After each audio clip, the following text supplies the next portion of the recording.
Assalamualaikum warahmatullahi wabarakatuh. Perkenalkan, nama saya Keisha Nafiafja dengan NIM 242410103006. Di sini saya dari kelas E. Saya akan menjelaskan beberapa jawaban atau kode yang saya buat untuk perbaikan remedi algo kemarin. Nomor 1 yaitu kita punya variabel n yang nilainya 6. If n yang 1 itu di sini kita bisa mengecek dua hal, apakah n ada isinya atau kosong, apakah n berada di antara angka 1 dan 999. Jika n memenuhi kedua syarat itu, maka program akan melanjutkan ke bagian di dalam if. Kalau tidak, program tidak akan lanjut. Kemudian for i in range 1, n plus 1, kita mulai pengulangan loop dari angka 1 sampai n. Di sini range 1, n plus 1 berarti kita akan mulai dari 1 sampai 6 karena n bernilai 6. Kemudian if i, kalau persen ini itu merupakan operator bagi ya guys.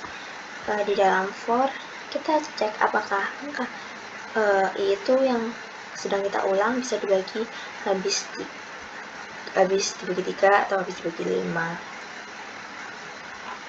Kalau i dibagi 3 itu artinya kan i bisa dibagi 3 tanpa sisa. Kemudian kalau i dibagi 5 itu artinya itu bisa dibagi 5 tanpa sisa.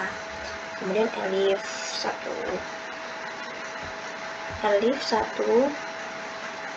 elif i dibagi 3 itu kalau angka i tidak bisa dibagi 3 dan 5 sekaligus, kita cek apakah i bisa dibagi 3 saja. Kalau bisa, program akan mencetak vis untuk angka itu. Elif i dibagi 5 itu kalau angka i tidak bisa dibagi 3 saja, kita cek apakah i bisa dibagi 5. Kemudian itu else, kalau i tidak bisa dibagi 3 atau 5, maka kita akan masuk ke dalam bagian else. Kemudian kita akan print i. Kalau sampai di bagian else, kita tidak akan mencetak angka. Huruf i itu sendiri tidak dicetak vis bus dan vis bus. Jadi untuk outputnya itu nomor 1 itu 1, 2, vis, 4 bus, terus vis. Oke, next kita lanjut ke nomor 2. Di sini aku mempunyai variabel n sama m, itu dimana nilainya n itu 3 dan m itu 5. Di sini if n, kita bisa mengecek apakah nilai n lebih besar atau sama dengan m. Jika n lebih besar atau sama dengan m, kita akan mengecek pesan peringatan. Jika n lebih kecil dari m, program akan lanjut ke bagian else. Nah, di sini kita dapat print nilai awal harus lebih kecil dari nilai akhir. Else-nya itu kalau n lebih kecil dari m, kita akan menjalankan bagian else, yaitu mengirim berapa banyak angka prima di antara n dan m. Itu jumlahnya itu 0, kita buat variabel jumlah. Nah, variabel ini akan dipakai untuk menyimpan jumlah angka prima yang kita temukan. For i in range n plus 1, m, itu tuh artinya kita akan mulai dari n plus 1 sampai sebelum m. Misalnya kalau n sama dengan 3 dan m sama dengan 15, maka i akan mengambil nilai 4,5,6 dan seterusnya sampai 14.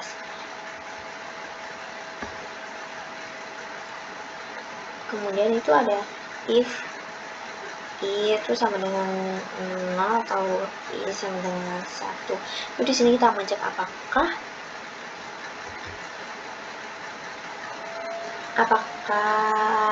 i sama dengan 0 atau 1, karena 0 dan 1 bukan angka prima, kita bisa melewatinya.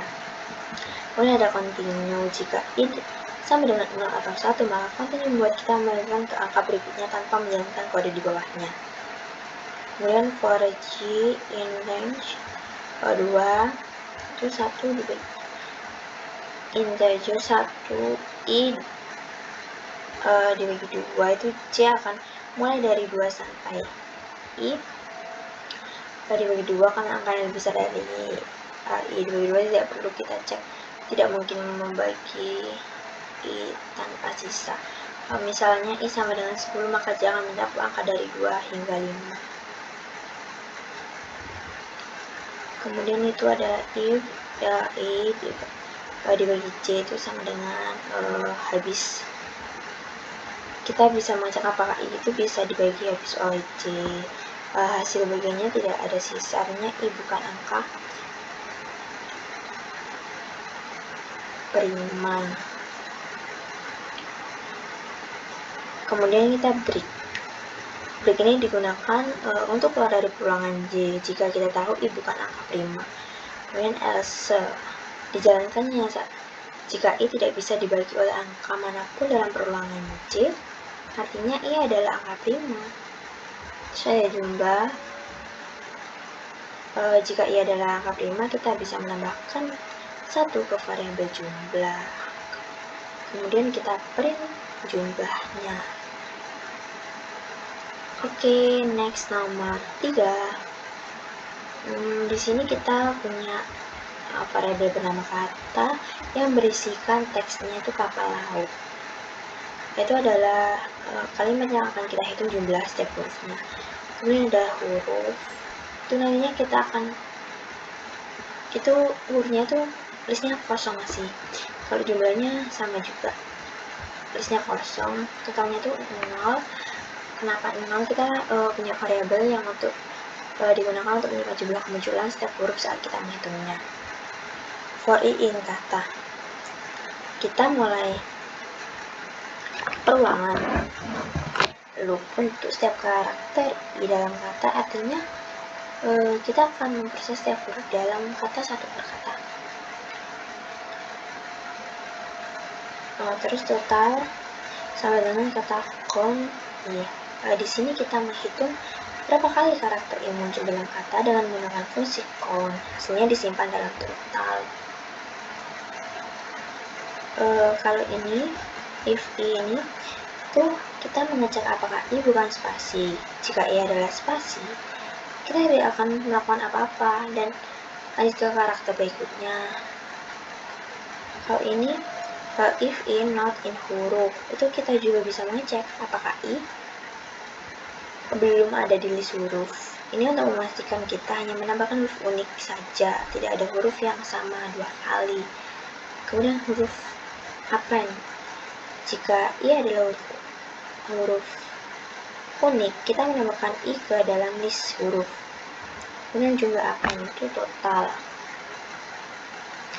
Di sini kita menambahkan nilai total jumlah kemunculan huruf i ke dalam list jumlah. Jadi posisi ini di huruf sesuai dengan posisi jumlah kemunculannya di jumlah.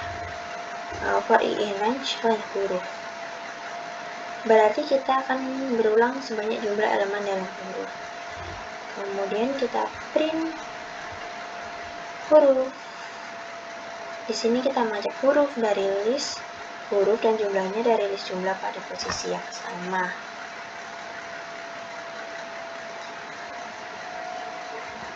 Oke, kemudian nomor 4. Di sini aku mempunyai variabel yang bernama kalimat yang berisikan teks itu hello world. Kemudian list kata sama dengan itu kalimat split. Fungsi split di sini digunakan untuk memisahkan kalimat menjadi daftar kata. Setiap kata yang dipisahkan oleh spasi akan menjadi elemen di dalam list kata itu. Hasil dari list kata untuk kalimat hello world adalah hello, word gitu, disendirikan jadi.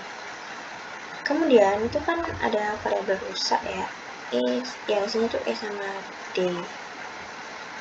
Itu kalau jumlahnya itu 0, kenapa kita 0? Karena variabel ini akan digunakan untuk menghitung berapa banyak kata yang mengandung huruf rusak.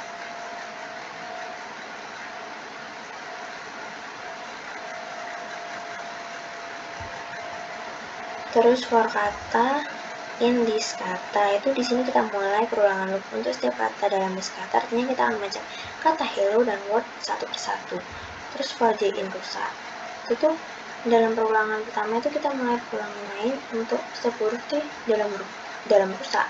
Jadi kita akan memeriksa huruf E dan D itu satu persatu untuk setiap katanya. Kalau if J-in kata itu di sini mengecek huruf J, misalnya E atau D itu dalam kata saat ini. Jika J ada di dalam kata, berarti kata tersebut mengandung huruf rusak. Kemudian jumlahnya itu kita menambah nilai jumlah dengan 1 untuk menghitungnya. Dan jika setelah menemukan satu huruf rusak dalam kata, kita langsung keluar dari perulangan J. Untuk memeriksa kata berikutnya, kita tidak perlu mengecek huruf rusak lainnya untuk kata itu karena sudah dihitung. Kemudian print jumlah. Setelah semua kata diperiksa, kita mencetak nilai jumlah yang menunjukkan berapa banyak kata dalam kalimat yang mengandung huruf rusak. Jadi kan kalimatnya hello world. Nah, itu hasilnya kan adalah hello itu mengandung huruf E. Jadi kita jumlahnya itu 1, kemudian wordnya itu mengandung huruf D. Jadi jumlahnya itu bertambah 1 lagi dan outputnya itu berarti 2. Oke, kita masuk nomor 5. Di sini kita punya variabel nama, ini itu namanya tuh kumpulan angka yang berisikan sebuah string berupa angka-angka yang dipisahkan oleh koma. Terus itu variabelnya itu target jumlah, nilainya itu 5. Itu mengkonversi input menjadi list angka dan target menjadi integer. Nah, angka list kumpulan angka atau split. Ini split itu memisahkan angka-angka di dalam kumpulan angka menjadi list 1. Jadi itu nggak bisa pisah antara 1, 2, 3, dan 4, 5, 6, 7, 8, dan seterusnya. Kemudian integer. Kalau integer itu angka, ini adalah cara untuk mengubah setiap elemen di dalam list tersebut menjadi angka gitu atau integer. Terus hasilnya itu angka list menjadi ya 1,2, 3. Itu list berisi angka-angka dari kumpulan angka tersebut. Terus kalau target jumlah itu di sini kita mengonversi target jumlah dari string 5 menjadi 5 gitu.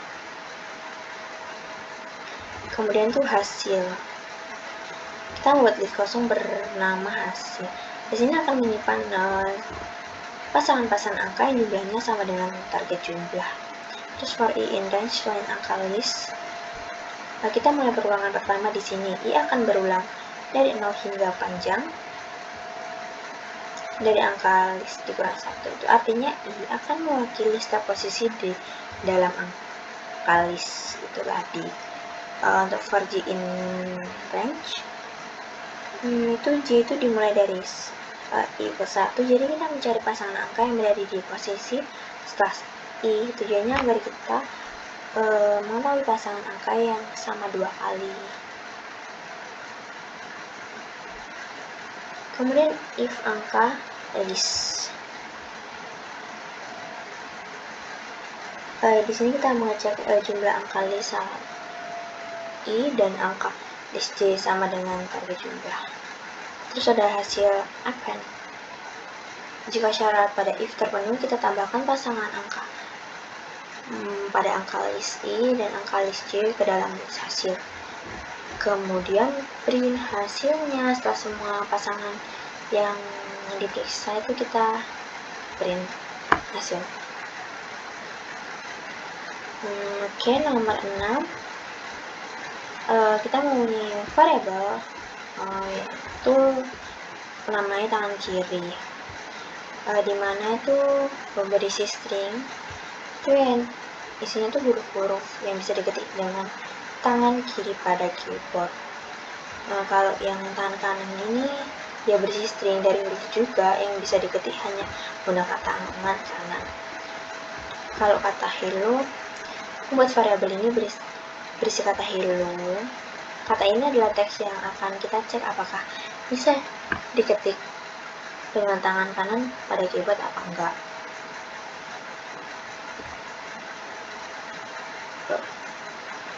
Kemudian for i in range, di sini kita mulai perulangan loop dari posisi 1 sampai akhir kata. Range 1 dan kata artinya ia akan mulai dari 1 hingga panjang kata dikurangi 1. Kita mulai dari 1, membandingkan setiap huruf dengan huruf sebelumnya di posisi I dikurangi 1. Kemudian if kata I tangan kiri and kata di sini kita mengecek apakah dua huruf yang berurutan diketik dengan tangan yang sama. Kata in tangan kiri and kata I dikurangi 1 in tangan kiri mengecek apakah huruf saat ini kata I dan huruf sebelumnya kata I dikurangi 1 ada di tangan kiri.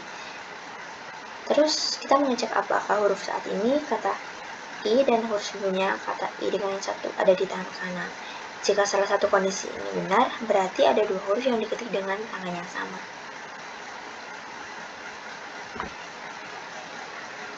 Kemudian kita print.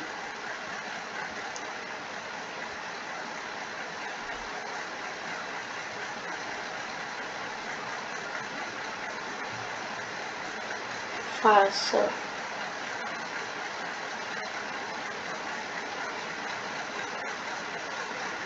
Kata hello itu hasilnya kan false, karena kita memeriksa apakah setiap huruf itu dalam kata hello bisa diketik secara bergantian atau enggak. Kondisi kata I in tangan kanan dan kata I dikurangi 1 in tangan kanan akan menjadi true ketika memeriksa kedua huruf I.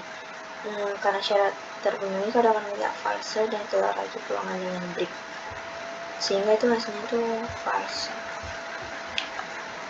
Oke, yang terakhir itu nomor 7, dimana itu mempunyai variable itu yang bernama pesan gabungan yang berisikan itu teks atau apa ya, karakter random itu yang terdiri dari Y, R, N, Z, U, I, Y, J, D, dan seterusnya.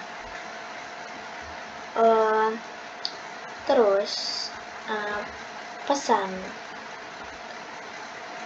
satu after itu tuh memisahkan karakter dari pesan gabungan yang berada di posisi genap, yaitu indeks 0, 2, 4 dan seterusnya, dan mengembalikannya ke bentuk asli dengan mengubah nilai SC-nya. Mari kita terus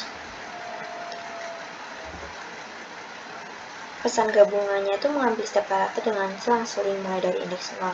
Ini berarti kita hanya mengambil karakter di posisi genap saja. Terus for C in pesan gabungan nih, yang baris ini, line ini, itu tuh membuat perulangan untuk setiap karakter C yang kita ambil dari posisi genap tadi. Kemudian OR C itu mengubah karakter C menjadi kode ASCII-nya yang merupakan angka unik untuk setiap hurufnya. Terus OR C itu min 5 mengurangi nilai ASCII tersebut sebanyak 5 untuk membalikkan perubahan yang dilakukan pada karakter.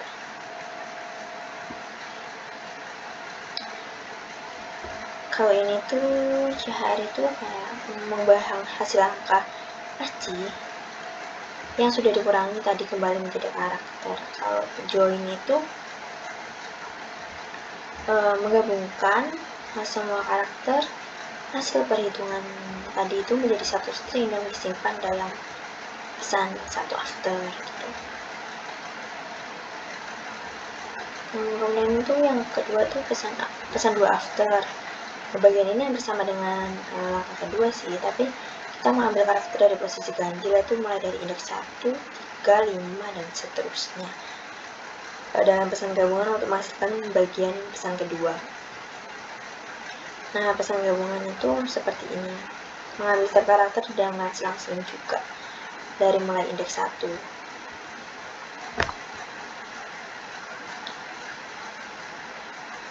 Terus itu sisanya itu sama seperti langkah kedua sih, mengurangi setiap nilai ASCII dengan 5 untuk membalikkan pesannya dan menggabungkan menjadi satu string yang disimpan dalam pesan 2 after. Nah, kemudian kita pindah pesan 1 after, itu bagian pertama dari pesan ASCII yang sudah kita kembalikan. Kemudian kita print pesan 2 after gitu. Seperti itu. Mungkin cukup sekian penjelasan dari saya. Mohon maaf bila ada salah kata, baik disengaja maupun tidak sengaja. Sekian, terima kasih.